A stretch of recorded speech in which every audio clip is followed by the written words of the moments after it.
গীতায় বলা আছে, ভগবত তত্ত্বজ্ঞানী ভগবত ভক্তেরা ভগবানের প্রিয়। কিন্তু এমন নয় যে ভগবান তার অন্য ভক্তদের ভালোবাসেন না। ভগবান বলেছেন যে তারা সকলেই উদার, কারণ যে কোনো উদ্দেশ্য নিয়ে যারাই ভগবানের কাছে আসেন তারা সকলেই মহাত্মা।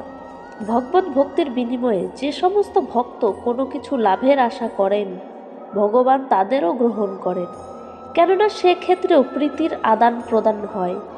ভগবানকে ভালোবেসেই তারা তার কাছে কোনো বিষয় লাভের কামনা করেন, তারপর তার বাঞ্ছা পূর্তিজনিত সন্তুষ্টির ফলে তিনি ভগবত ভক্তিতে আরও উন্নতি লাভ করেন। কিন্তু পূর্ণ জ্ঞানবান ভগবত ভক্ত ভগবানের অতিশয় প্রিয়, কারণ তার একমাত্র উদ্দেশ্য প্রেম ভক্তি সহকারে ভগবানের সেবা করা। এই ধরনের ভক্ত ভগবত সান্নিধ্য বা ভগবত সেবা বিনা এক মুহূর্তও বাঁচতে পারেন না।